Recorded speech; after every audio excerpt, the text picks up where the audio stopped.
Hello? Testing? Testing? Are we live yet?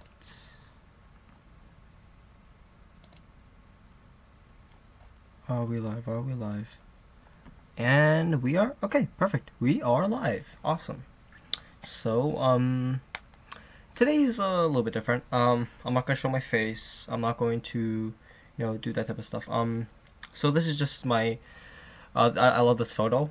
So I thought, I could have this up and use it as like the background instead of like a black screen. It's the same photo I use for my computer background as well for my my other laptop. So today I want to have a little discussion, both in regards to the comment I made and the original post by Captain Cool07. Great guy. I'll be honest. Like to begin, I think he's a great guy. He makes a lot of very interesting videos in my opinion, and they're very it's a very I guess it's worthy of an intellectual conversation.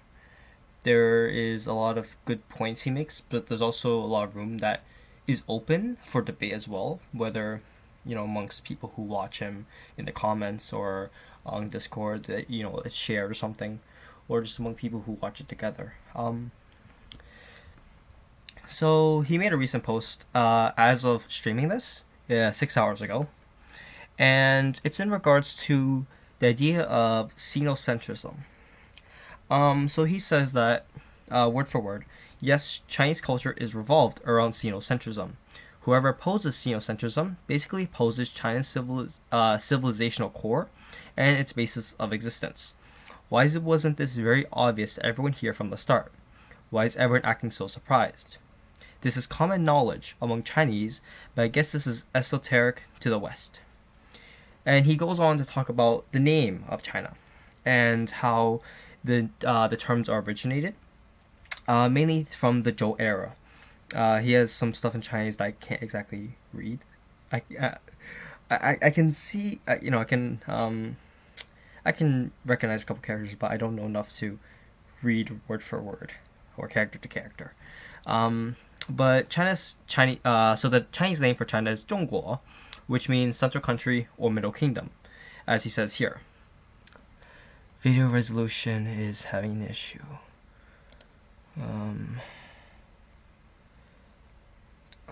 Not optimal.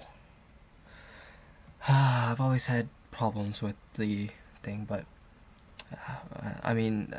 the video isn't. So long as the vocal's fine, that's not really a big deal in my opinion. I don't think it's updating. The stream isn't probably updating on my side. I don't know if people are texting or posting anything. The chat isn't really accurate for me. Let me see if I can pull up on YouTube specifically. Okay, it's currently live. Let's see if it works. And I just gotta I'd rather have it active on mine. So he goes on to talk about the name of China in Chinese. It's like the whole concept of being in the middle of center of the world. This name was first used since at least the Zhou dynasty from 1040 BC, and who wrote, "We live in the middle of the universe." And so I made a my main concern is more about the ending, following the part where he talks about Tianxia, which means all under heaven, and the term that the Russians use for China being the Russian version of Tianxia. Hey Matthias, hello. Oh, now the chat loaded finally. Weird. Hello, Matthias. So, in conclusion, from what he says is that to name China would be 中国 or 天下. Also, this concept is not against socialism. When the Soviet Union was alive, wasn't the USSR the center of the world revolution? Wasn't that a form of Soviet centrism in the socialism camp? And so I came into having my response. I posted it a while back, and I just want to talk a little bit more about it. So, in my response, I said, for one, I feel like the point about the Soviet Union was outplaced for this post, as it doesn't feel necessarily related to the initial part about Sinocentric theory. It doesn't really tie into socialism that well. So the reason why I feel like this is because, well, to put it simply, it just like it just really felt kind of out of place. I don't think it was kind of necessary. It felt like something that should have been more of something else on another individual post, in my opinion. So I kind of go on and I talk about the names of China, as Captain Cool also brings up. The terms that he believes being 中国 and 天下.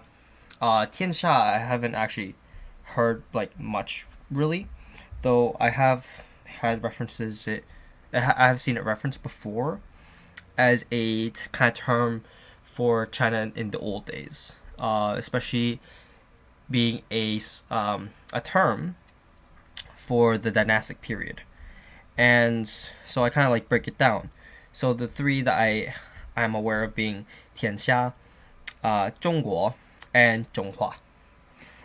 中华 I think is the other more interesting one out of the three, because of its its political association. So I wrote how 中华 being the third term of being a term that was used for the Republican era, kind of referenced as 中华民国, and the idea of it being Han-centric. I'll be honest, I don't think the part I wrote about being like the names and terms, I don't know. I mean, I just feel my own response feels a bit out of place too, to be honest. But so someone talked about the where is it? About the confidence and arrogance. So let me instead actually, you know what? Let me just do what I plan to do, which is focus on the comment I made. Okay. So my concern about the whole idea of Sino-centric thought, in theory, it does seem reasonable. And now that I think about it, the whole part about the USSR and the USSR, right, being Soviet centrism as a result of the World Revolution and the socialism camp, it does feel a bit more. I find the old KMT as okay. Hold on. So Matthew says, I find the old KMT as something as socialist reactionaries, socialists because of the three principles of the people, and the attack towards rich people under China. Reactionaries because of their nationalism. Okay. That's good. That's good. So, so what my theory about this is that, well, I do now that I'm looking back, it does make sense why he brought up the whole idea of socialism and the USSR. The point being, like, China is likely the new center, right, of socialism and socialist theory. So the thing that I have concern about that is that, especially when it comes to China, I believe that having this centric theory can be very dangerous. I agree with someone else in the comment section that we should be very wary and careful about Sinocentric beliefs and Sinocentric theory, because it can create a type of ignorance and arrogance depending on which way it can go. There is some that is good in it, though I feel like the amount of good is outweighed by the bad, especially when it comes to the long term. Now, China is a very rich country in both its resources, its land, and its population. It can basically survive on itself in more than one cases. In like a majority of cases, there is a possibility that China has some sort of self-sufficiency. It may not be as self-sufficient as it was in the past, but it still has some of that form remaining, especially when it comes to, like, it can feed its population, it can run its economy, it has transportation. It doesn't have a reliance on other countries, and in a way that does allow the ability for the Sinocentric belief to be formed. But especially when it comes to the long term, as I've been trying to focus on, I believe that cosmopolitanism will pave the way for some sort of worldwide peace. And having the Sinocentric theory around can be a hindrance. Just like with Eurocentric theory, I think it will have some sort of hindrance. Now, I don't think that the first initial wave of people who believe in Sinocentric theory will be like this. I feel like Captain Cool and those of my generation, and likely our kids' generation, would have a positive outlook on the Sino-centric theory, kind of like a was it like a third world country nationalism, like that type of thing. But the problem I feel it comes once the third, the fourth, the fifth generations kind of come in, kind of like with the dynasties, right? They held a lot of belief that China was the best because it was like in the middle of the universe. It was the middle country, 中国, the middle kingdom.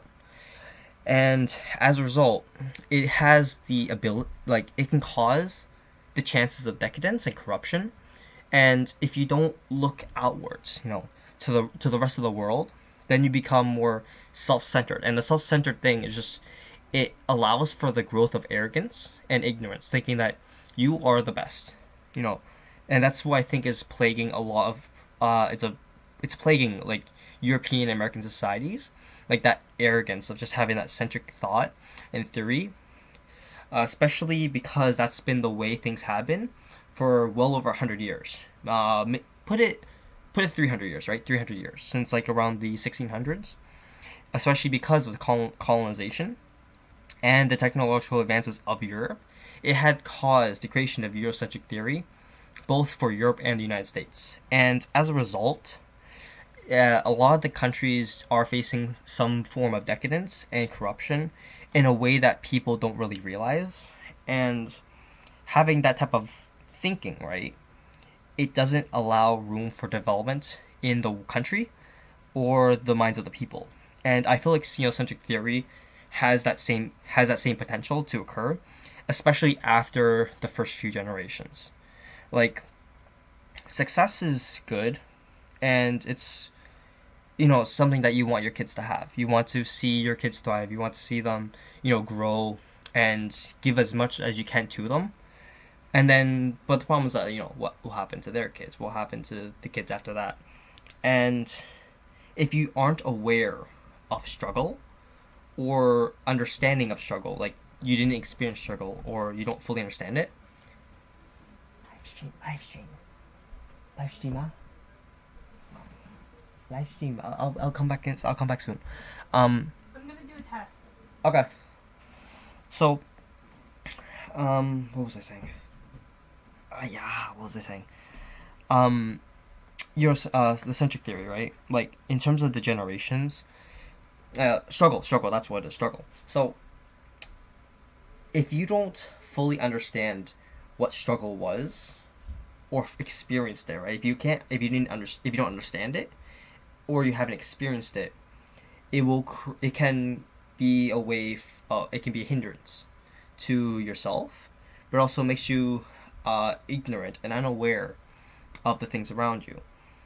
And I feel like Europe is facing that issue right now, along with the United States, of course. The United States, of course, being in a much more worse situation because of its past history. Like, this country has faced some disasters here and there throughout the years, but nothing like the Second World War. The United States did not have, a complete destruction of its economy and infrastructure or industry because of a war. Like, the Civil War was really bad, for sure, but it didn't fully destroy destroy the country or bring it to near collapse. And in the same comparison to like World War II in Europe. And as a result, the United States is facing a lot of issues and problems. And I agree that China at the moment, it's improving in vast amounts. Like I am impressed and I respect the way that the Chinese government and the Chinese people have performed ever since the Deng Xiaoping reforms. The the lifespan, the average income, the the standard of living and the quality of life has drastically improved in the past few decades, and I hope that China can continue onwards, to becoming better and becoming, a country worthy being a model state, to the point that other countries can, see it as a kind of like a beacon of hope and also a beacon of progress. In a way that they can apply new theories and new policies that are applicable to their own country. Uh, and that's the thing about Sinocentric theory is that the China is right now going into a new age that I feel like can be either one truly for the people as it has always imagined, or yeah, exactly, liberalization of the economy as well. They were prime aspects for China to become the way it is now, and at the current position it's in, it's like it feels like the United States in like the late 1800s, like 1880s, 1890s, when it was really booming.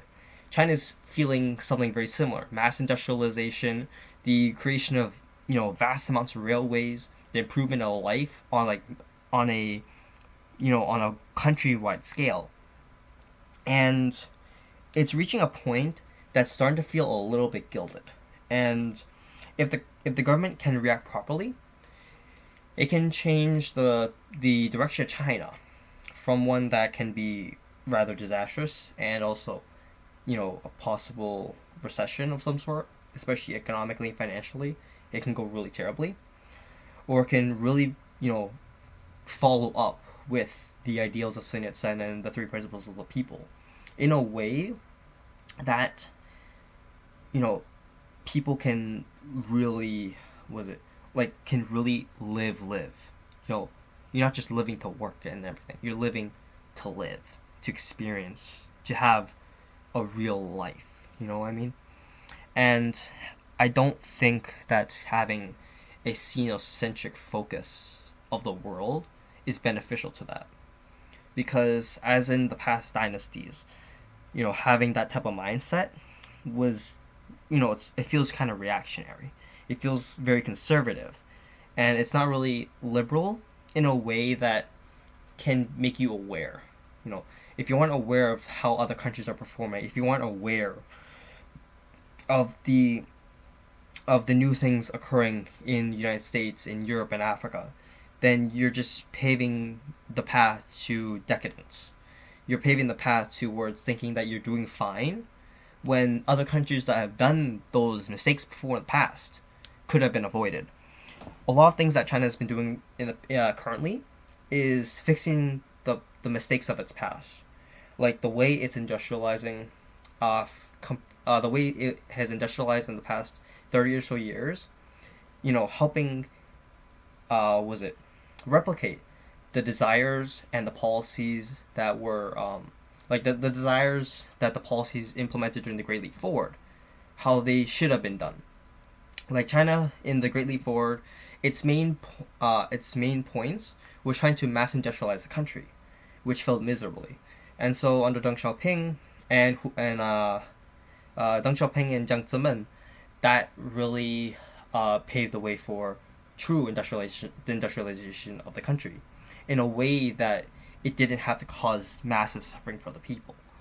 They were able to recover from the mistakes of the past, and they are still doing that. The new dams being built, the new railway tracks being laid down. The way that they're doing it is to basically avoid the mistakes that their forefathers made, the mistakes of the past. And that's honestly the only way forward, is to act in a way that you believe can prevent the mistakes that someone else made. But if you have a mindset, right, that just focuses on yourself, then at some point you're gonna be fixing mistakes of your past so much to the point that you don't know what is actually wrong with you. You need to see other people and be in other environments to understand if there's something wrong going on. Like you could think that you're doing fine, or you could think that the way you act is perfectly normal or even better than other people. But if you don't like step out of that comfort zone, then you won't be able to truly understand. As I said before, it's like you can either experience the suffering or you can understand the suffering of the past, either because you experienced it for the many people who suffered, right, during the Great Leap Forward and the Cultural Revolution. Like, the way that the country is acting now is to avoid the problems of the Maoist era, and that's good, right? That's excellent that they want to, avoid those problems and to take steps to ensure that doesn't happen again.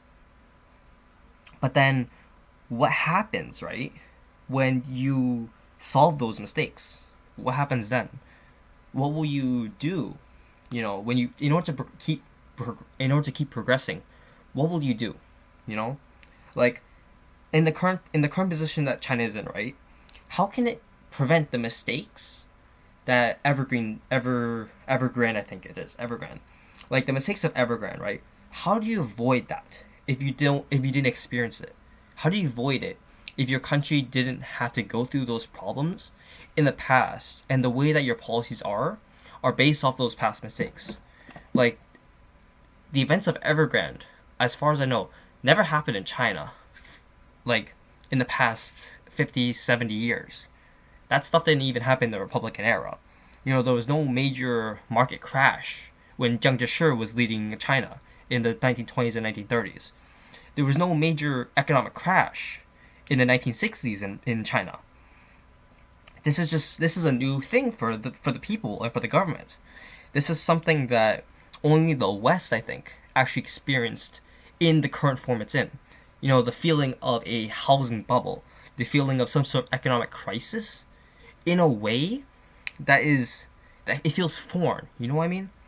Like, if like a lot of the problems that China is doing, it's more of things that it's suffered by itself. Suffered in its own past.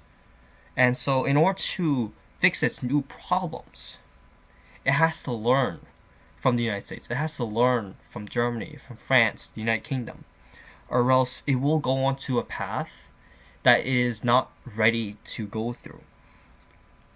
Like the central government of China, right? The way they've been acting is I believe is rather methodical. And in order to keep that methodical type of leadership, you have to form what you want to do based off of some other thing that occurred. It's a very logical type of forward motion. If X thing failed, right? Do X thing again, but do it better to prevent things of the past. You can't really do that once you fix those problems. Like, you can't fix an economic crisis if you never suffered something like that before. Like in the 2022 Olympics, right? I think China has been able to fix the problems that it had in the 2008 Olympics much better. But I do feel like there are still problems with it. And the only reason they're able to do it for the 2022 Olympics is because it had an Olympics prior. If it never had an Olympics, right, and you had the Sino-centric theory, you can't really look into your past and think, how will I fix this based off of things that happened in my country before? Because it never happened in the first place. That's kind of my concern. So, I kind of end it, right, with, why is China one of the top nations of the world? How does it do this? Where did they learn it from? And I kind of already explained it. If the nation does so well and they only focus on the internal, then those unaware of the external will not be able to learn. Why did China build railways? It's because it learned from its mistakes from the past. And how does it keep improving? Or how can it keep improving once its problems are already being applied answers and are being applied solutions? That's why I feel like I don't agree with Sino-centric theory, because I feel like it will fall into the same decadence that Eurocentric and American-centric theory will also fall into. And so, now that I kind of went on to that, I want to talk about some of the stuff that Matthias commented about. So Matthias talked about the old Kuomintang and the socialist reactionary. So, in a way, you are technically right. How there is a how they were reactionary in a way because of the nationalism, especially Sun Yat-sen's view, right? Criticism I do have about Sun Yat-sen is how he viewed how Sun Yat-sen viewed the nationalism, right? he had a very Western thinking when it came to nationalism, rather than a third world country feeling nationalism. Um, the nationalism is, to an extent, it's all right. It should be more of a patriotic feeling. Don't, like, you should be proud of your country, to be proud of to be proud to live in a country that is doing so well, or is able to fix the problems that it has, or problems that are freshly occurring. But you shouldn't be, I don't know, like, you should also be able to admit the problems that you should be able to was it like the problems that your country faces, right? Like, you shouldn't really look down on its negatives necessarily, but like, you should be able to admit those type of things. And I feel like nationalism prevents people from being able to admit the problems that the country has. And China is in a very odd situation, I think, especially because of the Eurocentric thinking a lot of people in the West have. It doesn't allow room for debate. It doesn't allow room for discussion or open-minded thinking.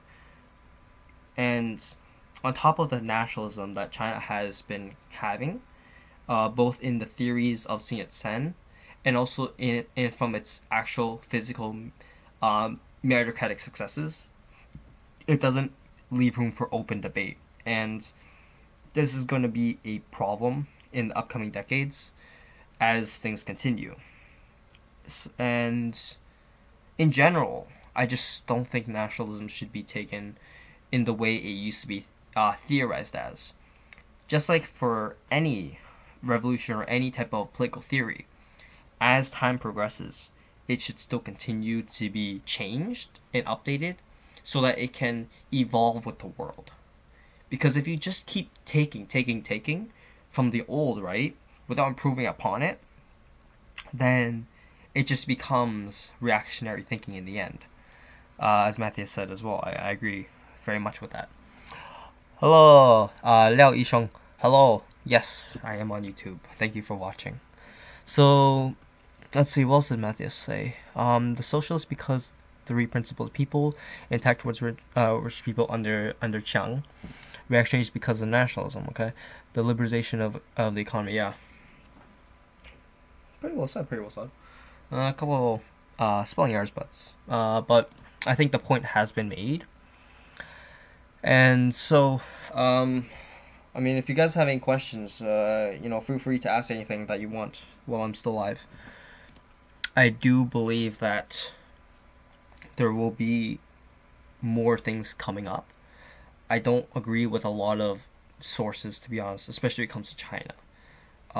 Even local sources that I read, like Renminbao, I have kind of like skepticism towards what they say, but like the way that Eurocentric thinking and American-centric thinking has caused the inability for people to civilly debate about China. And I, if it weren't for the Great Firewall of China, I think there would be a lot of heated debate between the Han chauvinists and the and like Eurocentric thinkers. Han chauvinists, that's another thing. So I just realized how close Peronism looks with the Kuomintang. Both had the left and right wing supporters, both caused economic collapse in the country, and both were very corrupt. Yeah, the Kuomintang, like I said before, like, its theories are fairly good, but they did cause a lot of problems in the country. Um, a lot of reason why people like myself tend to kind of like look towards the Kuomintang is because of you're kind of backed in a wall. I'll be honest, it feels like you're backed into a wall. You got either the Gongchandang, right? Gongchandang, the communists, or the Kuomintang, the nationalists. You feel backed into the wall, as those are you can, like, because of the Eurocentric thinking, I always feel like there's only two options: being pro-communist or anti-communist. There's no in between. There's no moderation between the two. Yeah, the Han, yeah, Han versus West, the Han chauvinists versus the Western centric thinkers. That's gonna be so much. There's gonna be so much fiery debate between those two camps of thinking or groups of thinking, and I don't agree with either of them. Like I see some people posting, like a lot of people who are like pro China people online. Like some of them are like really into it. I'm like, wow. I feel the same with the anti-China people. Like a lot of them really into it. Like like Lao Wai and Serpensa. I see their videos. I'm like, what is wrong with you? Like you lived in China. It's just like it doesn't even feel like you lived in China. It feels like you're reading some. It feels like the way that they talk and the stuff that they post online. Both Serpensa and Lao Y86, right? Like I feel like they're just. It feels like they're headline reading about negative China news.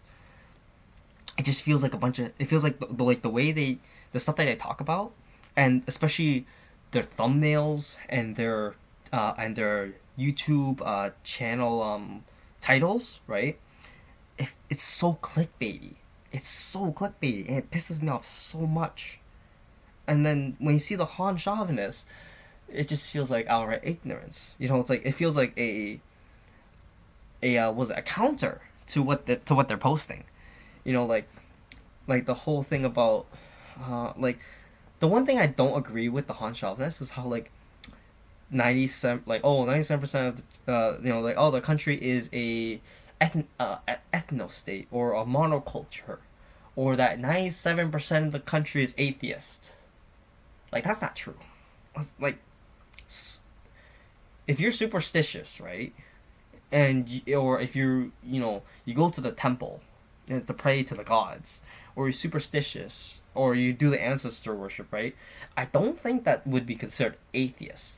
First of all. Second of all, there are other religions in the country. There are you have I know there's not a lot of people that follow it, but like there are the Russian Orthodoxies in Manchuria. You have the Hui Chinese Muslims, right? The Chinese Muslims, the Hui. They're in Gansu, Ningxia, Qinghai, Xinjiang. You have the Uyghurs who are also Muslim in Xinjiang. You have Buddhists in Tibet. Well, yeah, you have Buddhists everywhere. All across the whole part of China, you have Buddhists. Let's be honest. But like very concentrated, you have the Tibetan Buddhism in Tibet, of course. You have the Islam in the northwest and some parts around. I think Hunan. I think it was Hunan. I forgot the place. There's a really sizable Hui Chinese Muslim community. I forgot which province it was. I think it was Hunan or Jiangxi. I think. So you have people who well negationists. Yeah, the people. The denial. The people who denial. Like Tiananmen Square, right? There are a lot of people who deny about what happened on that day. The night. Technically, it was the night. Okay, I want to clear up some things about the history. It began because one of the very popular leaders was purged from the government, and people began protesting because of what happened to him, mainly students. And then I think it was April 12th it really began. And then the whole thing there was a whole hunger strike. There was a whole issue between the soldiers and the students, and then it got to the point that people were really like a lot of tension was building up in Tiananmen Square. There were rumors about the protesters having guns. There was issues with people attacking the military vehicles, and then there was the June the massacre, right? The whole part about people getting shot and stuff was the night of June 3rd. Okay, let's clear this up. Let's clear up the timeline. Okay, June 3rd. The night of June 3rd was when the whole shooting stuff happened. The whole part where the students were attacked and the soldiers came in to clear out the square. It was the night of June 3rd. The whole part with the tanks rolling in, they were leaving Tiananmen Square, I believe. If I gotta check the film again. I think I gotta remember. Why can't I remember it right now? But basically, the whole Tank Man thing, right? That was the morning of June 4th after the whole thing happened, when he was in front of all the Western media people. That was the morning following the shooting. June 3rd was the shooting. June 4th was the day after following as a result. So, let's see. Let's see. Yeah, exactly. You do find extremists on either side, but the problem is that a lot of extremists are very vocal, and the way that they post, it's just like it's clickbait. It just feels like fake or false or like the actual fact was just either generalized or put out of proportion. And it does happen with the Han chauvinists, of course. Though I just feel like that Western centric media or Western centric people who do post about those type of things, they feel more ignorant to me than the Han chauvinist. It just feels like the Han chauvinist came out as a result of the Western centric thinking, rather than Western centric thinking being in response to the Han chauvinists. That's just my thinking of the way that the situation is. Um, the debate's always how China. Yeah, exactly. It's usually like how good or how bad China is, and I'll be honest, China is facing a lot of issues that the Soviet Union used to face in the past. Like it does feel kind of strategic in how things currently are how things are occurring right now in the present day. There it does in another perspective it does feel like that China is surrounded by enemies, especially how NATO and NATO allies basically surround China at the current moment. Taiwan, Japan, South Korea, the Philippines, I think Singapore, not Singapore. Was it Burma's kind of on the edge currently, and India's kind of like swaying here and there, depending on. I think it's just depending. German mouth for the win. Yeah, exactly. Well, yeah, a lot of people do make the joke. There's the other one, the other joke about the whole social credit score system. I'm like, why? Like, I do believe we should be concerned about the social credit system for sure, but like the way that people talk about it now, it's just in a way that's just outright false, in my opinion. Like a lot of media has been pushed talking about like how bad the social credit system is, how authoritarian it is.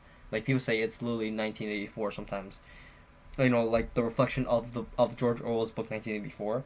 Like people reflect on that, saying that China is going in that route. And you know, a lot of press recently have admitted that it's not as quote unquote boring.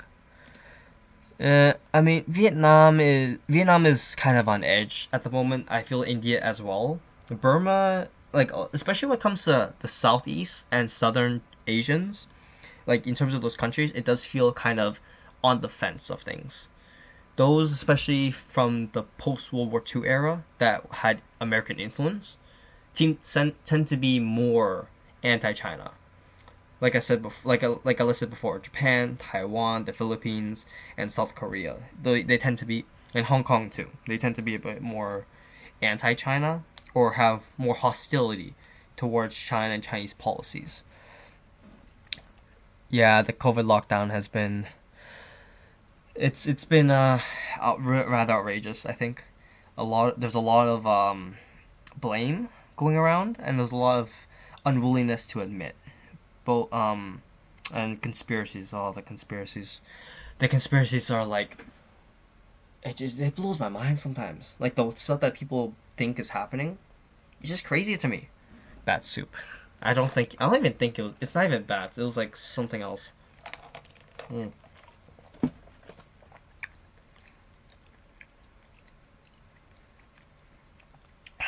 Um, someone someone said it was pangolins. Someone said it was like pangolins that it came from. But the Batsu, I want to talk about that. So, the thing about China, right? The thing is that when you get rich, right?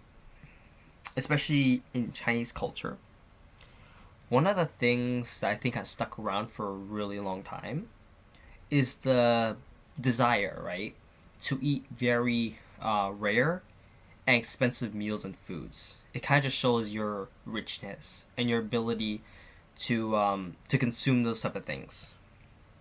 Now, most people in China, right? Especially because only recently did the middle class become a thing in China. But like, yeah, it could have been a pangolin. Milk the trade money. Yeah, it could have been a pangolin. I like the current. There are a couple theories going on about how COVID began. Some say some say it came from bats. Some say it came from pangolins. Others say it came from the Wuhan research lab in the area. Some say it came from the wet market. But I think about the wet markets, right? Like I think all Asians need, or like yeah, like all Asians in general. I think we just need to admit like we all have wet markets. Doesn't matter what country. Vietnam has it. China has it. Taiwan has it. Thailand has it. Laos, Cambodia. They have these wet markets. Wet markets have been a thing for ages, and it's not just solely to China. Just like eating dogs, it's not just solely something in Guangxi. Guangxi province, right? They have like the dog eating festival in like one of its towns, and Vietnam does the same thing too. And it's not just solely a Chinese thing, you know. Especially like a lot of non-Chinese Asians, they start to tend to put the blame on China to kind of like get it away from them, and a lot of people aren't willing to admit those type of problems. I feel like we should, and and as a result, if we can admit these problems and these issues and try to fix them, I think the Asian community as a whole can come out more stronger and more united. And I feel like that's going to be a necessity, especially because of the xenophobia and was it the Asian American and Pacific Islander attacks going on, AAPI, I believe. Yeah, the supposed possible cover up. I know there have been theories about the conspiracies, how Fauci was involved, how Trump was involved, how Obama was involved, how the CIA was involved, how China was doing it solely, how the United States and China were collaborating together, how the Chinese government was negligent, how the scientists in the Wuhan lab were doing it independently, or how the government of China was funding it. There's a lot of stuff going on. I did not know that German. I did not know there's a thing about Germans eating dogs. Interesting. Um, and, that's interesting to find out. Hopefully, no stereotypes come out of that. That's gonna be like a whole nother issue that would happen. Um, uh, social like this. I wanted to go back to social credits. Like the social credit system, right? It's in a way it's very similar to the American, like the credit scores in the US. How if you pay your bills, if you don't go in debt, or like if you pay off your debts on time and stuff, or if you use your credit card and you pay on time, your credit score does go up. And if you don't do those things, then your credit score goes down. It's the same thing with the social credit score, except it adds other social things like abiding the law. Was it abiding the law, being a good, being a a good Samaritan. Good Samaritan being a citizen who does things for the public good. If you visit, if you visit your parents often, or if you gotta pay respects to your elders, and if you don't, then your social credit score will go down. If you don't pay off your debt, or if you can't like keep up with your debt payments, your social credit score also goes down. Um, but I remember, so one of the news agencies I follow, Foreign Press, they tend to be more anti-China, and they posted something a couple months back saying how the social credit score system wasn't as dystopian as people believe, because they found out that it wasn't actually for the people, and it was more directed towards companies. Um, yes, I do believe there is a potential that it can be applied for individual citizens as well. And this is mainly because it's a decentralized system in which if it depends on the province. Some provinces will have a social credit score only for companies. Some do only for specific companies. Some apply it to certain citizens or all citizens. It really depends. I don't know the specifics of each province or their current policies on the social credit score. So don't quote me on this really, except for the fact that it's decentralized and that it will vary in application from province to province. And I think both special autonomous regions, Macau and Hong Kong, I think they also have some sort of difference in the credit score as well if they have it applied. I don't know which ones are applied or which ones are not. Hot dogs. I don't know, Ishang. I don't know if that's why they call them hot dogs. I don't think that's the reason why. Good theory. In a way, it makes, the way you theorize it does kind of make sense in a way, but I don't think it's right. BLM attack. Okay. One thing I do want to point out, or like, well, specifically more like, dispel the idea, right? I don't believe that the Black Lives Matter movement itself is attacking Asians. If that feels very was it? I guess it feels very inappropriate for the stuff that they believe in, especially from someone who was it? Someone who's interacted with people, on that side. I do interact with a lot of people who are supportive or outright members of the Black Lives Matter movement, and a lot of attacks, especially by black people, especially, it just seems kind of I don't know how to put it. It feels like not negligent, not I can't think of the word, but like it really feels like it goes against the beliefs of Black Lives Matter for them to, as a movement, right? For them as a movement to specifically target Asians, I don't think that they are doing that. I believe that it's more of like isolated issues that are going on, especially because of xenophobic media that's been churning out. Um, so like I don't. So more appropriately, right? I don't think it's BLM attacking Asians. I think it's just black people who, black people who are attacking Asians, especially because I don't, as far as I am aware, right?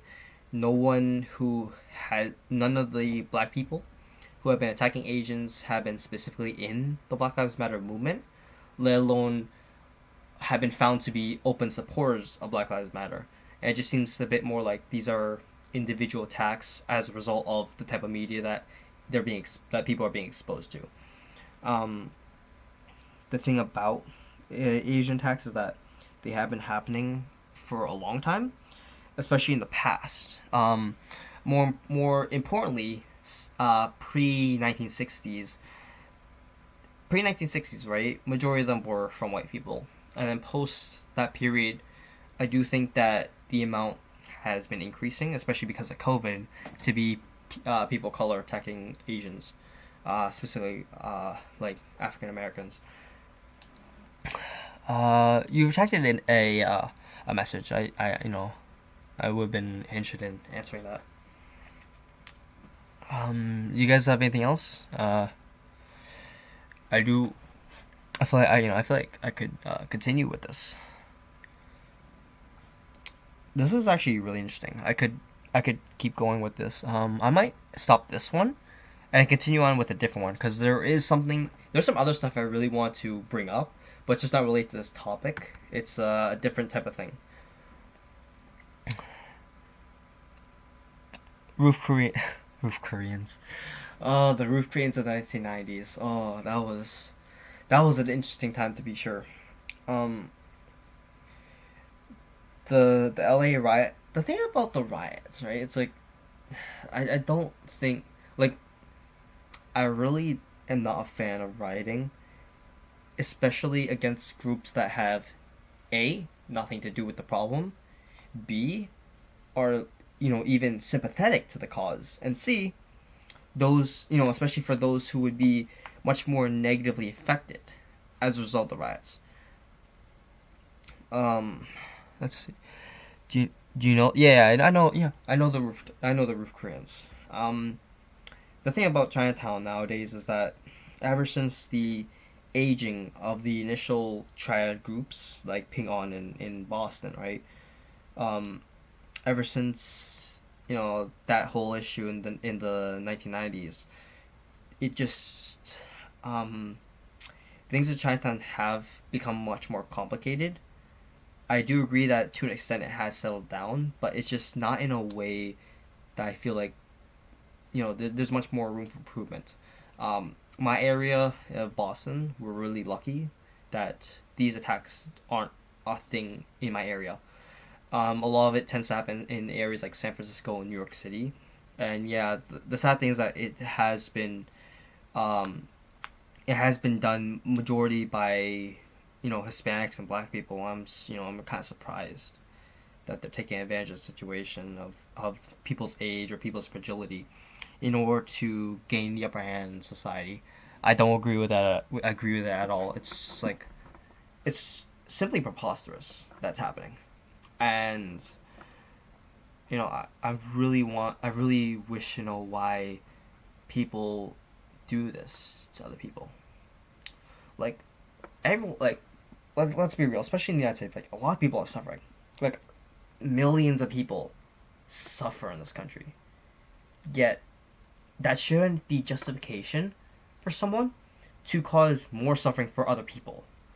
Like if you're in a status of life that's really really in a really poor position, causing suffering for other people, especially for those who are suffering, similarly, it just in other ways, it just feels like no, it's like just absolutely preposterous. It shouldn't be a thing, and should to cause suffering for other people who suffer, just shouldn't be in someone's mind. Um, Kyle Rittenhouse. Okay, I have seen many clips of what happened in Kenosha that night, and have seen many argue. I've seen not really many. I've seen a couple, and I've also seen a little bit of the case. I haven't watched the whole case, but I did watch a little bit here and there, like mainly clips, because I just wasn't. I was really preoccupied at the time when it happened. I just never got back to it, and there has been a really weird response to it. I don't like the way that this country has reacted to Kyle Rittenhouse or Kenosha as a whole. It feels very focused towards Rittenhouse, and the reactions towards him has been it's been kind of mortifying. I like in as a person, Rittenhouse as a person, right? Kyle Rittenhouse as a person, I really feel bad for the kid. Like I feel like he when he went to Kenosha that night, right? To go, I feel like he had a legitimate moral belief and standing as to why he went, right? And like people glorify him. Oh, like there are two major groups of people right now in that are talking about his case, or like there are people who glorify what he did, and there are those who condone him, and kind of like shit talk him in a way. Like I'm kind of like in the middle on it. Like I really feel bad for that kid. I like the things that the reason why I sympathize a lot with him is because I have very similar types of thinking in the way that, like, if you have a gun, your gun should be used not to kill but to protect. And I feel like he went there, I think, to legitimately to protect someone else's like, I believe he went there to protect a gas station, someone's private business, small business. If that business was wrecked in the riot, he might have had to close down. You know what I mean? If there's any property damage, he probably couldn't afford it, especially because of what's happening in COVID-19. And he went there to protect it. Like, I feel like that's a very noble and very morally correct way of thinking. He also was it he seemed very trained as well in first aid responses. He was carrying a medical kit with him, and he was there helping the wounded and people who got hurt during the riot. And it's just like I feel so bad for that kid. I really do. Like he went there, he did. I probably would have done the same, to be honest. Like to go there and to help people, especially in that uh, type of situation. You know, you are there not to harm, but to help. You know what I mean? And I don't. He, as far as I know, he never said anything bad about the rioters, nor did he say anything that that's like down talking to them. And well, he's like in a situation that especially in the situation following the incidents. I don't know, like gifting him an AR-15. I would be so pissed if someone like if like in my current moment, right? If someone said a package for an AR-15, I'd be like, oh shit, that's pretty sweet, a free gun. That's like $500 right there. But like you, but like people gifted it to him after he shot someone. Like I feel like I feel like he underwent some sort of moral crisis. Like legitimately. I think he had some sort of moral crisis going on because like he went there to help and to protect, and then he took someone's life. Especially for a 17-year-old, you gotta think like, what does that do to a kid? What does that do to someone who has to, like, especially I saw like he's been around, I think, especially as a kid, around some bad influences. Well, on like influences to the extreme. It feels extreme on what Rittenhouse went through. Um, and I just like, if he had a slightly different view of the type of situation that was happening, maybe he wouldn't be in a position where he'd have to shoot someone. Yeah. His parents are, from what I've seen, his parents are like gun nuts, and the type of people like, you gotta defend yourself, you gotta carry a gun around, like exactly like, the whole like very like a glorification of the Second Amendment. Like I hate the glorification of the Second Amendment. I respect. Here's the thing: there's a difference between respecting the Second Amendment and glorifying what it represents. Like we should still respect our Second Amendment. We should always do. It's it's a powerful right in the United States, but because of its glorification, it has caused a very negative and destructive gun culture. In a way, like of course, you should always be ready to defend yourself in any case, right? In any emergency case where where it's a fight or die situation, right? You should always be, you know, you should always have the mindset that you have to be cautious, but it shouldn't be to the point where you're constantly suspicious, To be constantly suspicious, to be constantly, feel, the feeling of being threatened. It creates unnecessary situations to the point that to the point that it's causing more problems than solutions. If you understand what I mean. Yeah, exactly. Like I don't believe that we should have some sort of exactly like the militarism in this country, especially among civilians, right, and police. It's gone to the point that it's becoming an issue that even like I can't we can't ignore this anymore. You can't put it aside and justify it. You can't justify police to have certain weapons on hand for the same situation. You can't, like, your gun isn't gonna solve mental health cases. You know what I mean? And I want to go back to Rittenhouse, right? Like I okay. I want to make myself clear. Rittenhouse defended himself, right? Rightfully so.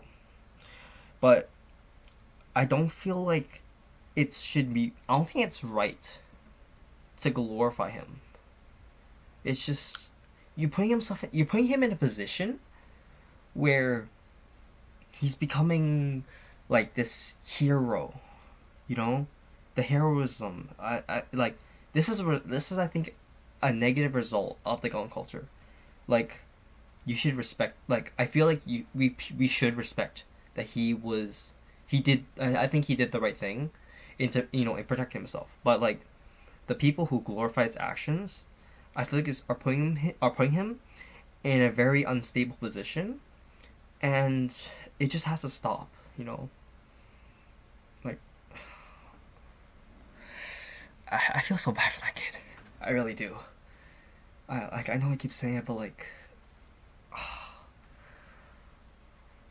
what like if you're ever in that position to be in the court and you know to talk about killing someone. I really don't know. I really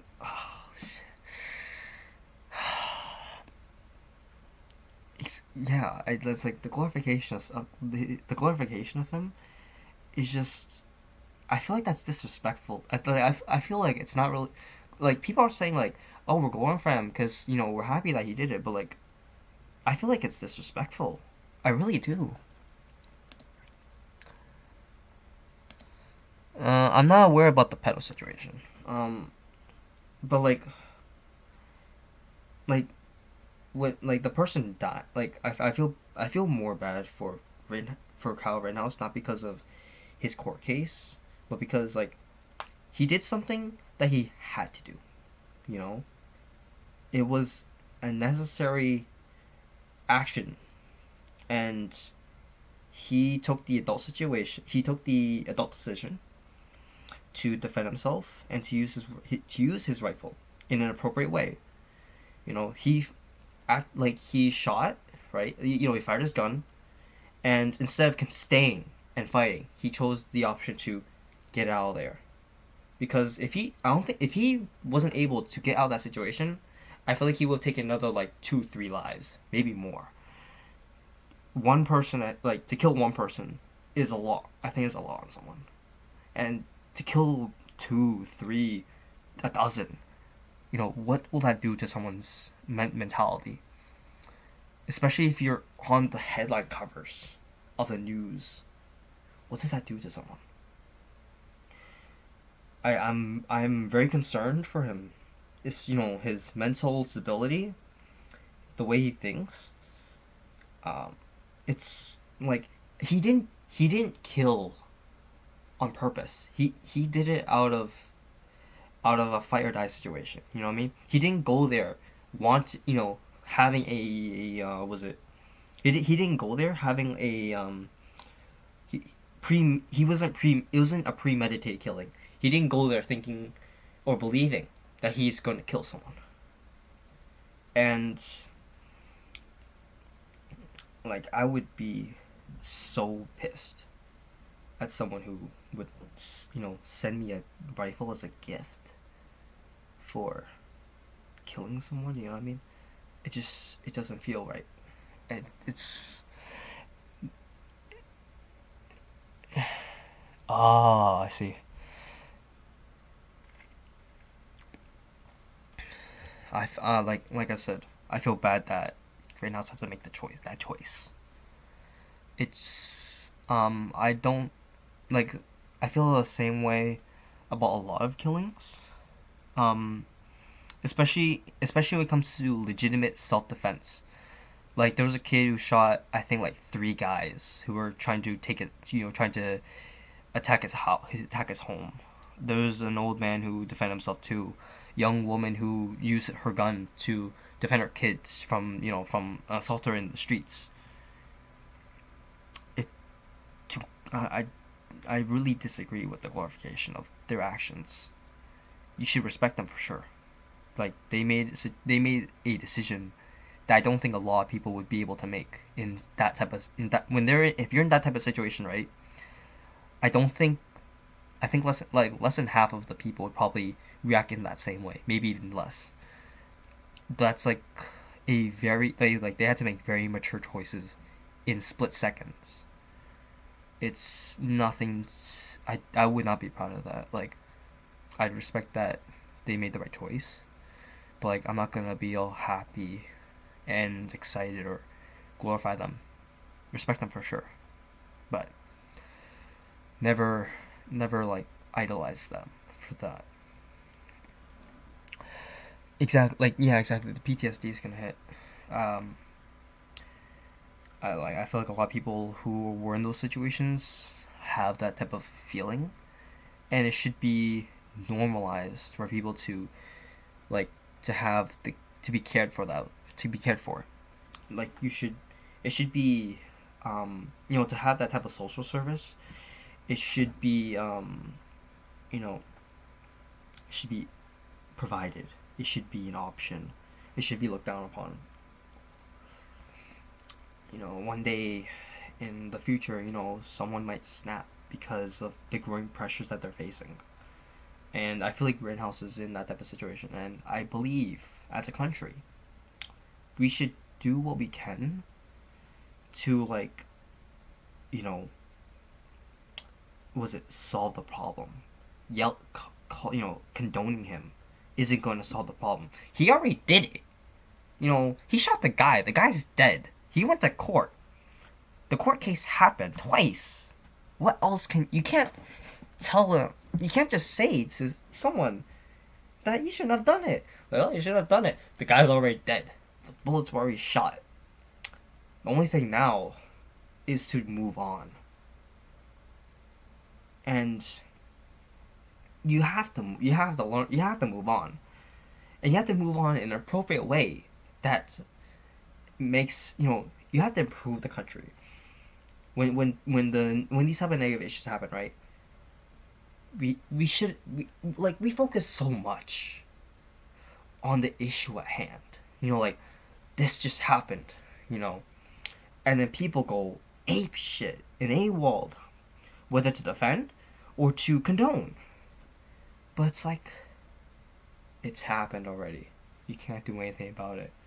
No amount of arguing on the internet, or screaming on the streets, or posting angry Twitter comments is going to change that Rittenhouse shot someone. Nothing is going to change the fact that he went to court. The only thing we can do now is to make sure that it doesn't happen again, or to at least reduce the chances of it. Because of course there's no there's no how to say there's no definite way to make sure it doesn't happen ever again, 100% for sure. But there are ways to make sure that we can at least reduce the chances of it happening again. And I feel like we should, it's not only the mature path and the most we need to act like adults. We have to be mature about it to move on and to understand the problem the problem at its core. I think is going to be more important than to argue after the case happened if what he did was right or if he did is wrong. We gotta think not only about what happened, but also the results and the conclusion that will occur in the next couple months, in the next year, next 5-10 years. Like what will happen? Like the case for the case to stand your ground, it's done. It's already done. The court already found him not guilty, and this is now another court case in defense, in support of self-defense. The issue's over. We can stop talking about it. Now we have to move on, and we have to, be mature about it in how to make sure that these type of things don't happen again. We definitely can't ensure 100% that this is going to be over. We can't ensure 100% that we will never have another Rittenhouse situation. But what we can do is to make sure that, things aren't glorified. We respect him for his mature decision, and that we do our best to be, to make sure that these things don't happen again. I don't know the answer for I don't know a definite answer for that, but like it should be something that should be the main part of the conversation now that things are said and done. There's like I said, things are said and done. Now we need to stop discussing about him, right? In the way that we are now, and move on so that we can have a solution to the problem. Taking the guns away, I don't think will be any solution. I think that's a very, like, to say it's like to ban all firearms, I think is a very surface level solution. It's going to have some improvement for sure, but doesn't deal with the problem at its, you know, center core. There's more to it. And we should focus on that instead. I believe that there are, no, I do want to talk about that solution too a little bit. I do think that there are some core parts that I think should be not, we can't resolve it 100%, but at least should be of concern. As I've said time and time again so far in the stream, is the glorification of his actions. I don't think we should glorify him as some hero or as some great defender. We should see him, right, as a kid who made a mature choice in a split-second situation. I honestly feel bad for him. You know, if anything, if it could have been prevented, I really wish it could have. But things are said and done, and we can't do anything beyond that except to, you know, make sure that he is mentally stable, healthy, and that, you know, what happened that night won't, you know, we can, you know, just do our best to help cure and help heal. This is now the time to heal from the problem.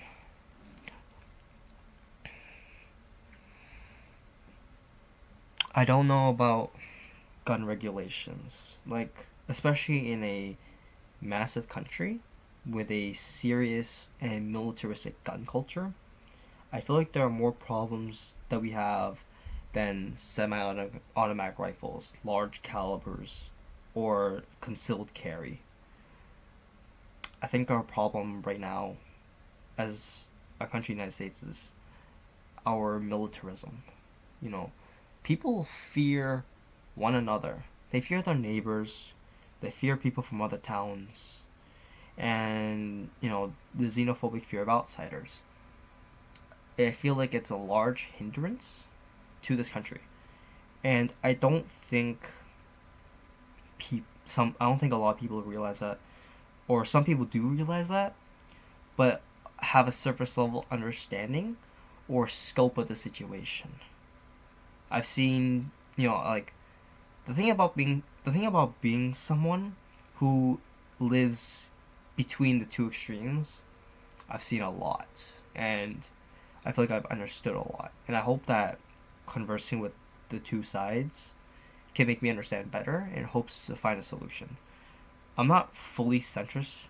I'm not an absolute centrist for sure, but I do think that centrism is at least a step forward in order to solve certain issues. Only certain issues. Centrism can never solve everything. But it's a step, at least a step in the right direction. My problems with the culture in the States is it's gonna be a lot. Like I'm gonna be very repetitive, redundant a lot. I think you guys have already noticed that in the stream. Hello, Abel Wu. Welcome to the stream. Hope you enjoy this rather serious discussion, in my opinion. You guys can keep talking if you want. Pepper spray, knives, clubs, and illegal guns. I don't know really about those ones. But we do have a like people talk about the gun crisis in the country quite a bit, and only now, after seeing the militaristic side, do I fully understand now why certain people feel that way. It does feel very militaristic because it uses fear and it uses a sense of suspicion, right? And um, the lack of absolute assuredness of safety. And because of that, it has created a culture that is destructive, not only destructive, but also harmful to one another. It's created a split in society that I believe is representative in the lack of bipartisanship and the um was it the viciousness of politics nowadays. Like that like the gun culture, right, is very reflective of how politics are nowadays. A lot of people are split by certain beliefs or unable to compromise or are just unwilling to hear one another. Most stereotypical sounding sentence in Chinese? Like a fake Chinese or legitimate Chinese?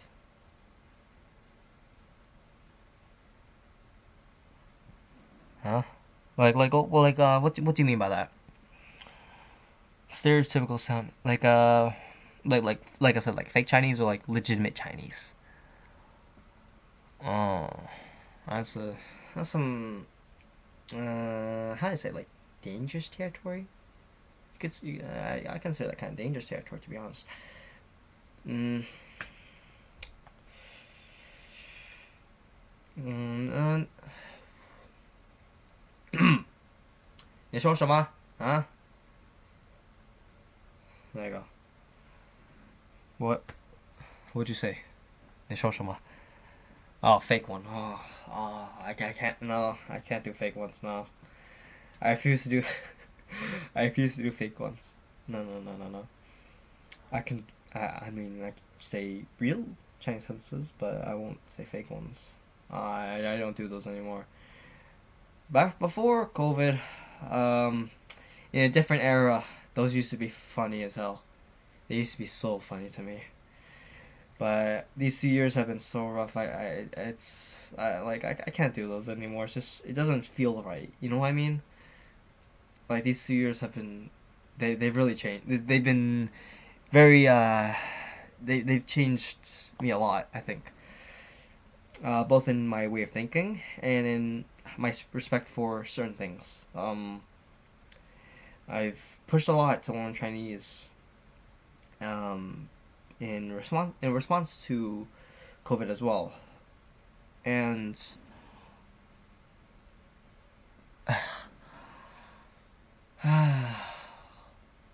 okay, what do you want?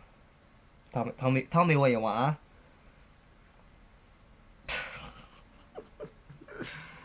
The broken accent. The broken accent, right? Especially around my relatives that don't speak really good Chinese. Oh my god, my English becomes so atrocious around them. I don't get why I can't speak properly around them. I think I speak rather fine around you guys, but then like around my grandmother, around my grandmother, or like aunts and uncles, I tone it down a little bit in terms of my Chinese vocab. I'm like, oh, why the hell am I doing this? You know, it has like this weird. It feels natural, but at the same time, it feels kind of unnatural. You know what I mean? I saw your cheap clothing. God, I can't believe I'm doing this. Dear Lord. Oh boy, oh dear. That's a train wreck right there. Um. I encourage you guys, to keep the conversation up. I think the topic of Centrism is done with. I think the topic other topics. I think we talked about like the Guomindang and the theories of COVID. I think we're done with those. Now we're with free in-house again, and the Second Amendment. Like the Second Amendment, I think is, you know, in a in healthy amounts, it's a very good thing. It's something that I think that we should cherish and respect, especially for our forefathers that founded this country. But we also shouldn't take it for granted, nor should it be glorified to the point of just blatant following. Like a lot of people that I met who are highly gun nuts, right? I feel like the way they talk about guns, it feels kind of blinded. I, I, I, I don't feel like it feels very uncomfortable when you hear people always talking about how they're ready to take another person's life. I understand that we should be prepared, but to always bring it up and to always make it topic, it just it feels disrespectful. If the founding fathers could have won, have won independence peacefully, I think they would have. I feel the same about any country. To take up arms and to defend yourself, it takes a lot of guts, and that should be respected, absolutely respected. It's something that it's a mature decision, and something that really pulls you into the reality of life and death. It's something that we shouldn't glorify. Like simply, we shouldn't glorify it. Same thing with war. The glorification of war should not happen. It's harmful and creates a sense of ultra nationalism. I believe, not only ultra nationalism, but like it. I feel like it removes the it removes people from being able to talk civil, not only debate and discuss civilly, but also like candidly. I don't feel like we can be candid with one another, especially with certain topics, because of the way it's viewed. It doesn't matter which side. It's gonna be a tough one, for various topics. It could be BLM for the left. It could be guns for the right. It could be war. It could be the military. You know, I. It's gone to the point that we can't honestly discuss with one another, and I really wish we could. If a citizen has the money to buy can, he is legally allowed to do. The same independence fathers once said. I think that isn't properly quoted or paraphrased right. I think, but I do know what you mean. I do remember. I forgot which founding father. I think it was Jefferson or I can't remember. But like yeah, there was a founding father who did talk about the right to own a cannon. I just forgot who. And like yeah, exactly. Like for the right to self defense with a cannon. Um, the secret channels. No, you're not getting a game master. The only channels that should be privated are the other groups of people in the roleplay. So like as the Raj, you can't see the Ottomans. As the Ottomans, you can't see the Caltopia. You can't see China. You can't see Qing. Can't see can't see Georgia or anything like that. It's also an administrative thing. So yeah, that's why.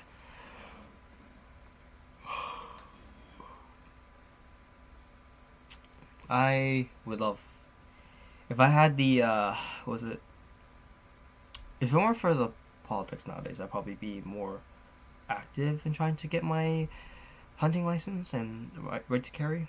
I would love to have one, and I know a lot of people, right? Like people in college, right? A lot of them are into the idea of firearms. Even left wing people like gun culture isn't something that's gonna go away in the next 5 years. It's not gonna disappear. people are into guns no matter what. And I think I forgot the amount. It's like 120 per 100 people. Like we have like 120 guns per 100 people. We have more guns than people in this country.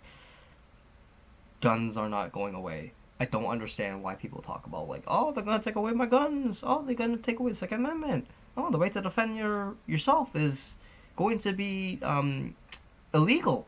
Like, no, you're crazy. You're absolutely crazy to think that way. Way too many people in this country own guns, and way too many people in this country enjoy having guns not only as a right to defend, but also as a hobby. Shooting is a sport. It's a sport, like down to its basics.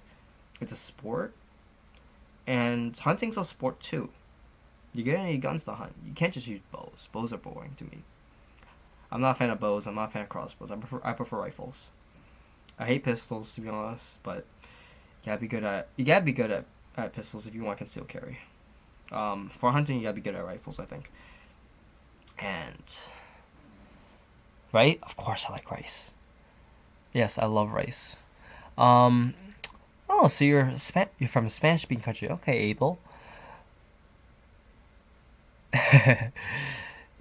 Okay. That's a good. Changjin, the Battle of Changjin, right? Or the Chosin Reservoir. It's very politicized, and I don't understand why. Um, I have seen the. I have not seen the movie yet. I would love to watch it soon, whenever I am able to view it. I can't view it right now at the moment. I don't want to go to the theaters. I've never really liked theaters, to be honest. It's too loud for me. It's too. I don't like sitting in the dark watching a movie. And I don't like the screen's just too big. Like for me, like I'm not really a big fan of movie theaters. Like the screen's too big. Uh, it's like too dark and everything's just so loud in the movie. It just it hurt. It just doesn't feel like my body doesn't feel nice after watching a movie in the theater. I also get like this weird feeling after I leave the theater that I really hate. It's like, oh, the movie's over. And I get like this weird emptiness inside. And I hate that feeling. I prefer watching movies at home. It's much more thrilling. Plus, I can talk all I want when I watch the movie. Like in the theater, you have to be quiet. I like to comment while watching my movies. I like to comment. I'm like, oh wow, look at that explosion. Oh wow, this guy, like holy shit, that guy just flew. You know what I mean? Like when I watch a war movie, right? Like some of them like are really epic, and I like to also think about, like I like to watch reviews as well because they go a little bit more depth about the movie and understanding. For Changjin, right? Also yes, Matthias, I do like rice. Changjin, Chosin Reservoir, right? I'm being repetitive again. I have only seen the what are they called? I have not watched the reviews yet. I have not watched the movie itself, but I have seen trailers. I have high hopes for it, especially after the 800 Heroes came out. Specifically the 800. 800 Heroes is a movie about the same battle, but just from 1977. The 800 is the 2021 that came out. Um, I was very disappointed that they took out some scenes. I was also very disappointed that they had to stall a movie coming out for another year. I was so excited for when I saw the trailers in 2019. I was like, oh my god, they made a 800 a movie about the defense of Sihong Warehouse again, and it looks epic. You know, I was very hopeful for a really good movie. I mean the edited cut version, right? To follow the guidelines of the whoever directory board that goes through the movies in mainland China, right? It was still good. My favorite part about it, though, is that it's different from other Chinese war movies. There was a staunch difference, and I hope Changjin, the Battle of Changjin, will follow the same path as the 800, in which it doesn't. There wasn't. It was like you can definitely see it as a epic, a war movie epic, but like if you sit down and watch it and just take it seriously, it feels much more um like it's not as glorifying as people believe. It was a very, especially when it came to the characters themselves, it was a little messy for sure. Like some of it didn't probably connect, or some of it didn't make sense. Like the part with the guy on the horse in front on the hill, right? They constantly flash back to the old the war like the old tales, you know what I mean, like the Three Kingdoms and stuff, and like it kept going back to it. And unless you know those type of Chinese tales, then it won't make sense to you. For a foreign audience, it's not really too appealing. You know, a lot of people don't really know about the battle and stuff. So if you don't understand the history, or you don't understand some cultural aspects, it might not hit the same. Like first me, right? For me, I researched a lot into that time period, the 1930s, 1920s under the Kuomintang, and you know, it was a very hard hitting movie in terms of morality, like the feeling of how you know, the way the soldiers act and stuff in the movie. Beyond like I think people watched it more so as a war epic, but there was a very heavy anti-war undertone in it, and I really love that. I really love that. There was, in a way, if you watch it just for the action, it feels like a glorification. But if you watch it right and just really think more about the actions of the characters, like if you all right, spoiler alert, there will be spoilers for the 800 if you know if you guys wish to watch it without spoilers, you can hop off. But it's been like over a year since it came out, so or at least a couple months. So I'm pretty sure most of you guys are aware about what happened or something. So there's the part, right, where the three students felt a nationalistic sense, right, like this patriotism to serve the country. And then when they you know, they risked their lives to get into the Sihang warehouse, and then they were just mortified how, you know, when they were hit with reality about the way war was, or when the two kids, right, the was it the brother, the elder brother and the younger brother and the other kid, right, and the uncle, that was no that subplot, excellent, excellent, very excellent. The It was like that battle, they really made it more about this, about being put in a situation where it wasn't out of national a sense of nationalism, right, to fight at Silhang or else, but a sense of survival. The way that a lot, especially the non elites, the soldiers, right, who were portrayed in the film, who were not part of the 88th Division, they had this sense of unwillingness to fight, especially at the beginning. Uh, the Was it? I think they nicknamed him Abacus or something. The dude with the long hair and the glasses, and then the guy who fought for Zhang Xuelang, I think he fought for the northeastern army. I think under Zhang Zongchang, I think it was. Yeah. This the scene with the Lu- Sergeant Chen, right? The guy who jumped out of the building with the grenades. He was Chen Shusheng. He was one of the machine gunners. He was, you know, like, to see people die. The reason why he committed a suicide attack was more of he turned to insanity in the battle. Like he became insane in the battle because of what was happening, and it led to him literally, you know, strapping grenades onto him and jumping off the second floor. That was Leroy Jenkins.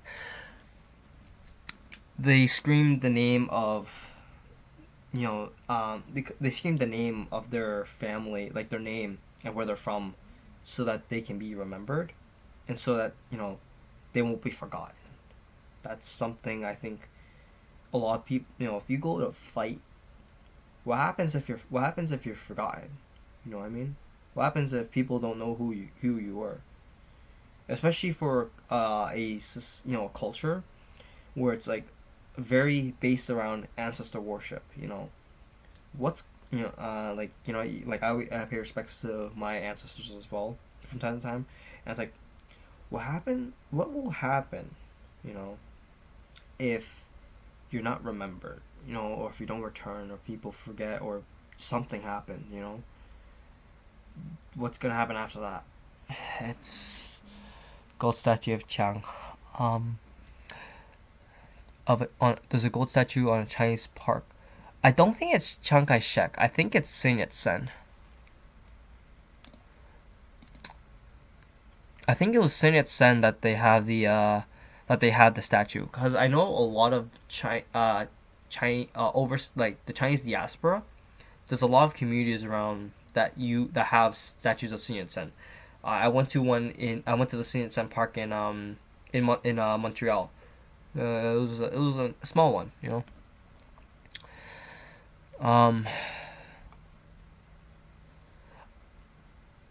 Enemy at the Gates. I haven't watched that in a long time.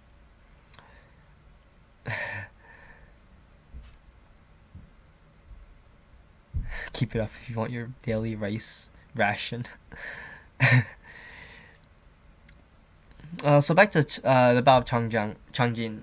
Based off of what I've seen from the 800, I'm very, based off what I said already, I'm very hopeful that the Battle of Changjin will have very similar representation of what the 800 shows.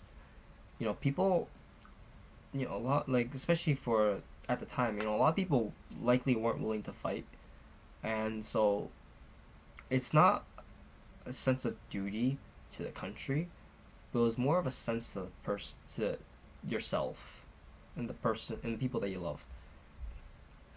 And I hope that if I have high expectations for the Battle of Changjin to have that type of anti-war feeling. They accented media, right? Accented cinema. I think accented cinema. He did a very good video analysis on the 800. I suggest that you guys go watch that. I had a lot of agreements. I felt a lot of similar things that he talked about from the film, and he also has reinforced my belief on what the 800 represents. I hope that the Bao Changjin has that same type of quality. I've seen a lot of comments in a lot of the trailers. I'll be honest, COVID's made people different, and I'm very disappointed in people, to be honest. Now let's move on. So let's see, what do you guys want to talk about? A gold statue in a Chinese park in Paraguay. Alfredo Stroessner being a friend Chiang Kai-shek. I did not know that. I did not know that they were friends. In Paraguay. I'll take a look. But like I said, it's very common for Chinese diaspora to have statues of Sun rather than Chiang Kai-shek. But maybe I'm wrong. Maybe you guys do have a Chiang Kai-shek statue. Let me check. Paraguay. Chiang Kai-shek statue. Paraguay-Taiwan relations. Let's see. Okay. So Paraguay is one of the 14 countries in the world, and the only one in South America, that still recognizes the Republic of China as the legitimate government of China. They've had an embassy in Taipei since 1999, and the Republic of China has an embassy in Asunción, and a consulate general in Ciudad del Este. Antipodes. They're Antipodes. Interesting. They're both Antipodes as well. Bilateral visits. Let's see. After 1987. Okay. No. History. Okay. Oh shit. You are right. Yeah. Actually, my bad. I'm wrong. You're right. So This is off the wiki page, right? So the governments of Paraguay and the Republic of China established diplomatic relations on July 8th, 1957, as the sole legal government of China.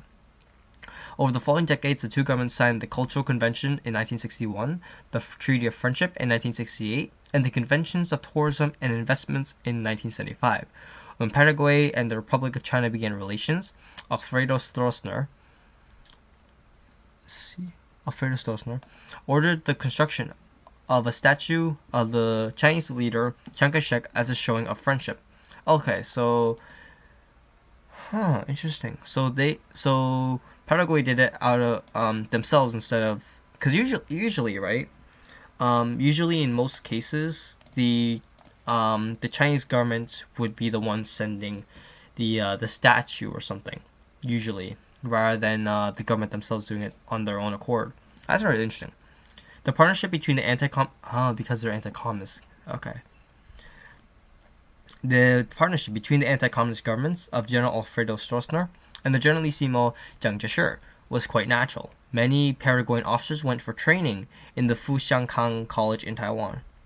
Fuxingkang.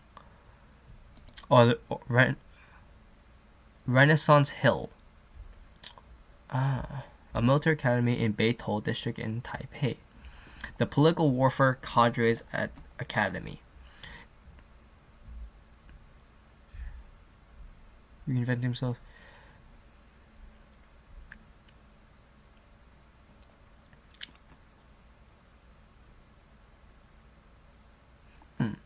And the former president, Horacio Cartes, and the Republic of China President Tsai Ing-wen, in Taipei. So one of the former presidents did visit, and it shows a list of visits too on the wiki. Though I'm not gonna go through that. That's pretty interesting. Yeah. Yeah, you're right, Ishong. Many people will die for their loved ones, but not for the country sometimes. Is there anything else that you guys are interested in discussing today? How long have we been going, by the way? I can't. There's a way to check somewhere. We're still streaming. Okay, it's good.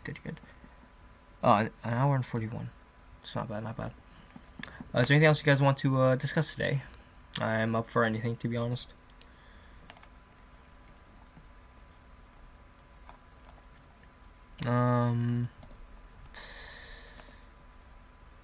Let's see. I can create a poll. The most corrupt president the most corrupt president of the United States or China? Up to you. I can maybe talk about. Harish Cartes. Okay. So Cartes was the most corrupt president of Paraguay. Interesting. That's interesting to know. Welcome to Latin America. I think that's something that a lot of non-Western countries tend to face, especially when industrializing or modernizing.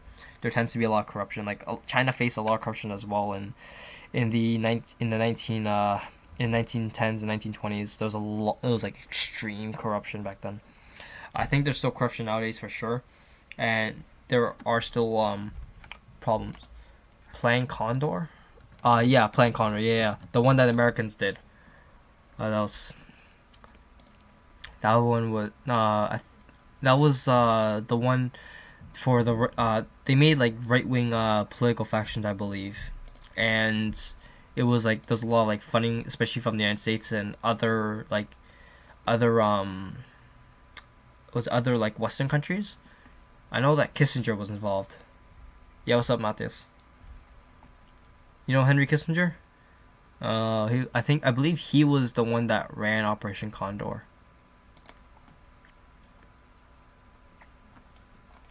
But I think it was Argentinian guy. The one before what's his name? Oh my god, I forgot my South American history. Oh, you live in Fujian. Oh, nice.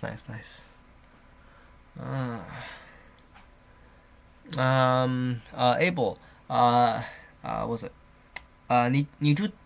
你住在哪 where do you live? Where do you live? Like in Fujian, like is it Fuzhou? Ta-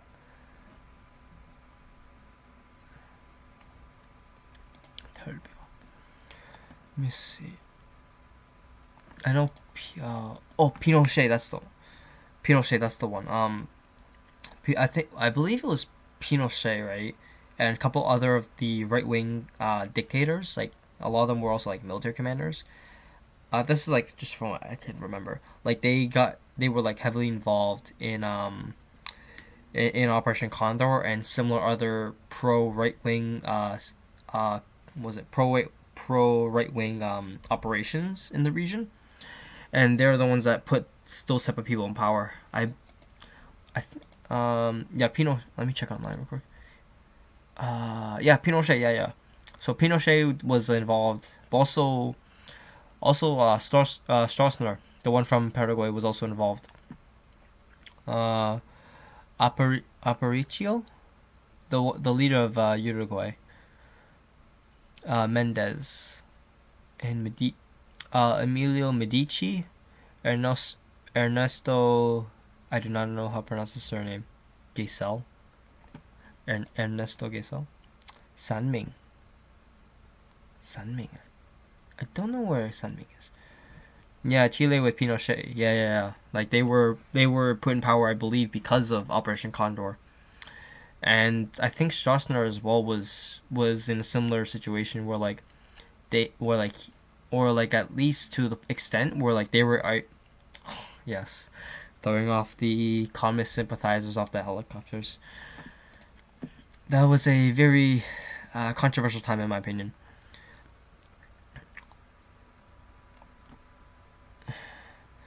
But the thing is that Allende was democratically elected though. Like I don't like I don't understand why you gotta do that. How many people did he even persecute with the helicopters? I think it was like 2,000 or 3,000. I think maybe more.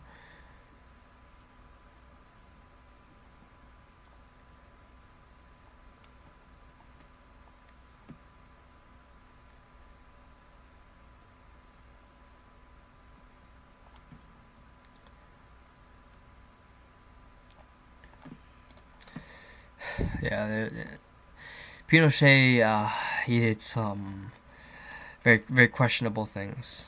I think look for it on a map. Sunming. All right, let me check. Sunming, Fujian. That's on the. Where is this?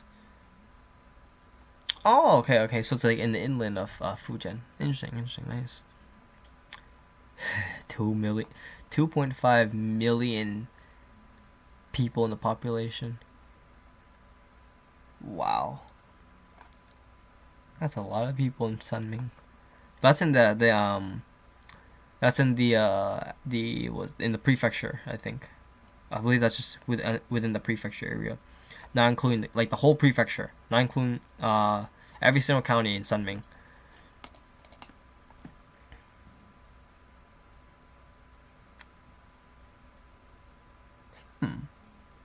Oh yeah, It did show that Stroessner was it his he was ousted of office in 1989. It showed on the wiki too.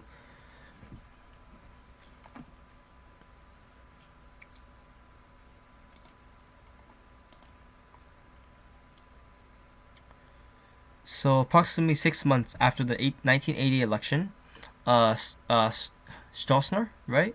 Stroessner was overthrown in the coup d'état of February 2nd and 3rd of 1989, led by his most trusted confidant, Major General Andres Rodriguez Pedotti, with the support of the army. And he was exiled to Brazil, where he spent his final years, and ended up dying in August of 2006 in Brazil. So he never returned to Paraguay.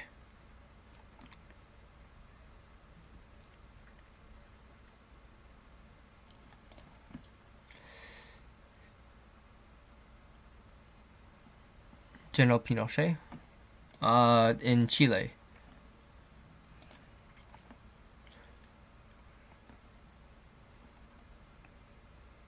Later life and death.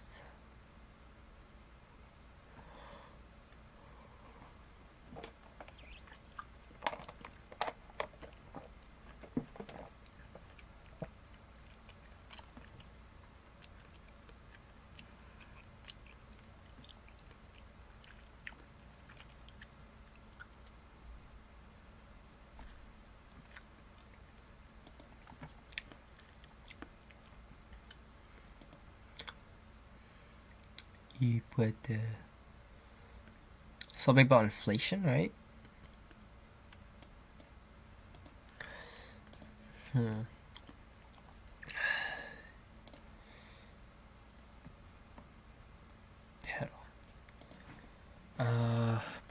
Perón, right? I believe he was. Correct me if I'm wrong. Perón was the president of Argentina, I think, right? Let me check. President Perón was it Argentina, right? Right before Pinochet became was put in power. Let me double check on that.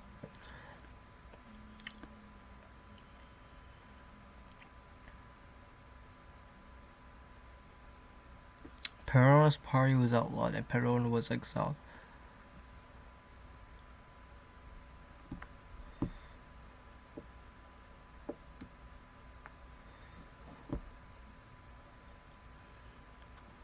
Yeah, the Peronists. He was ousted in Argentina. Okay, not Chile. Oh, I closed down accident. Oops. I hate how I close stuff on accident. I don't know how to fix that resolution thing, to be honest. It's just so weird to me. Let me just kill my desktop audio for a second. Alright. So yeah, there's only two. Yeah, Perón, he 1950s I believe, right? And yeah, and then I think he died in office, right? He was like elected president and then he died in office. On the third time. The first one, I think he, if I recall correctly, right? Actually, you know what? Let me look online first, real quick. Let me look real quick. Okay, so he had one successful presidential term, and then the second term was ended abruptly because of a military dictatorship. And because of that, the Peronist Party, which was led by Juan Perón, was outlawed. But then another Peronist, Hector Campora, was elected in 1973, and then Perón came back for a third time, and then he died in 1974.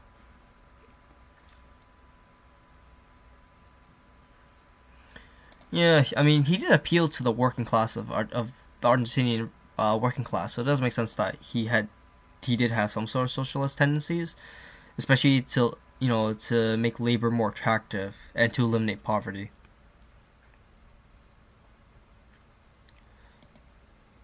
Peronism, Peronism still standing, led by the Judicialist Party of Argentina.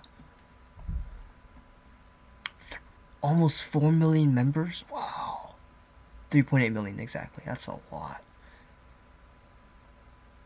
Do they run the government? No, they don't. I don't think.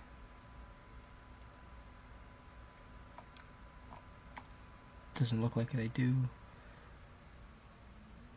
Oh, the current president is actually the part of the Peronists.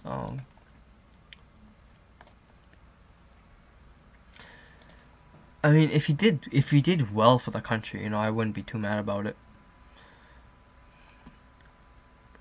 The post-1970 Democratic era. Hector Campora, Isabel Perón, Carlos Menem, Adolfo Rodriguez Sá, Eduardo Duhalde, Nestor Kirchner, Cristina Kirchner, Alberto Fernandez.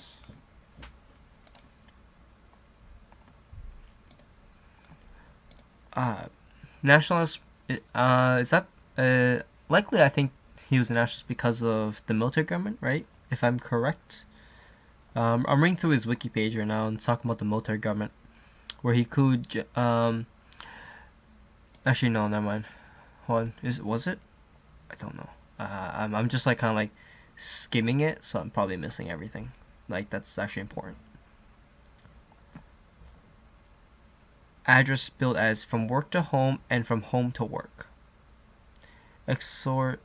Exoration of the conservative opposition provoked an ovation by declaring that we passed social reforms to make Argentine people proud to live where they live once again. The move fed growing rivalries against Perón, and then he had to resign by opponents within the armed forces.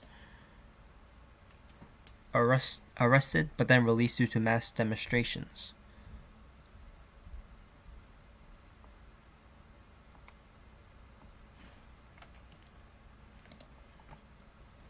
FMI, intensify FMI, IMF. Oh, that. The International Monetary Fund. IMF is so like predatory towards poor countries. I don't understand why. Like a lot, like I've seen like online stuff. I've seen people from other countries talk about like the IMF and stuff and how they ruin the country. And I look online, I'm like, oh my god, this is so predatory. I don't get why. All right, we're almost at the 2 hour mark for this, so I think it's good to wrap up. Any more final things you guys want to say? Anything? Let me see, okay. What is this one? Oh, custom emojis. Oh, wow. Let's use this one. It's a little cat box. Oh, that's so cute. That is so freaking cute. Oh my god. I love that. So shelter in. These things are nice. Oh. Oh, that's great. Let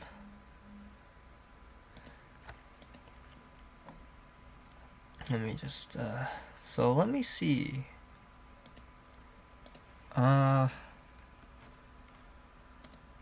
Oh, that's so cool. Oh, I can make a poll.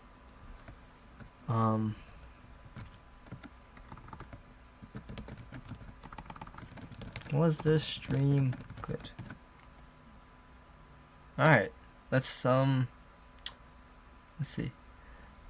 I will not see the gold statue, Chunk. You can keep the gold statue. It's okay. I'm not taking that. I mean, I would love to have the gold statue in my city, but I kind of can't. We don't have anywhere to put it.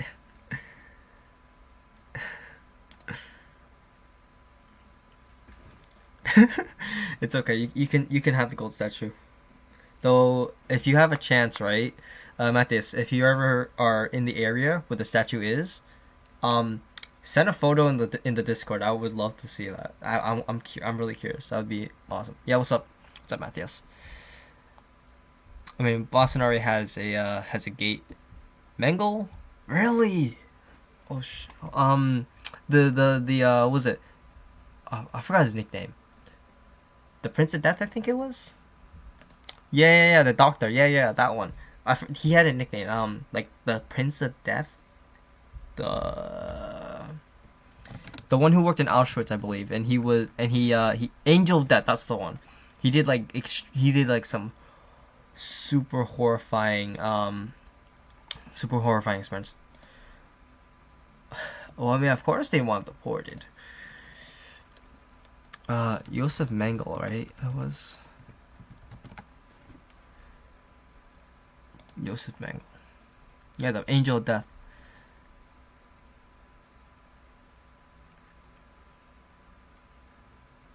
Yeah, he worked at Auschwitz.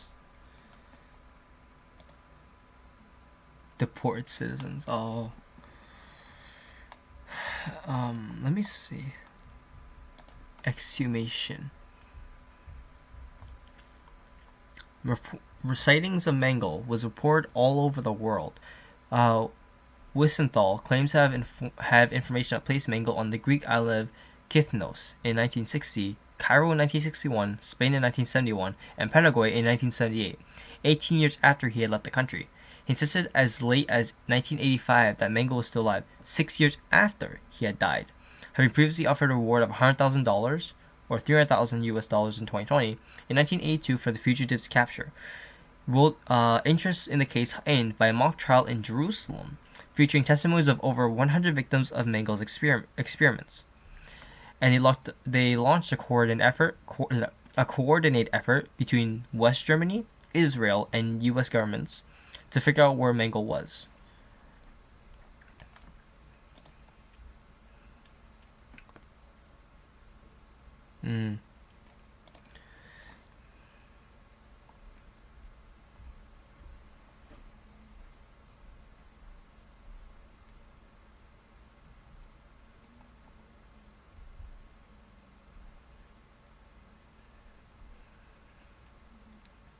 So his body's in Sao Paulo, in the University of Sao Paulo in Brazil, for forensic educational aid in forensic medicine. Wow, I did not. I thought. Wow, I thought he got executed. Damn, I did not know. I did not know that.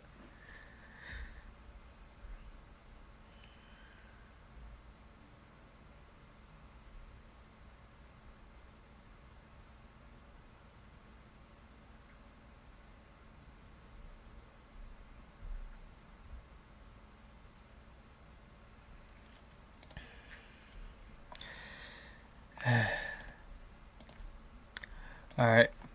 Anyways, guys, I hope you guys enjoyed. This was very fun to do. I hope that I can do this, more often. And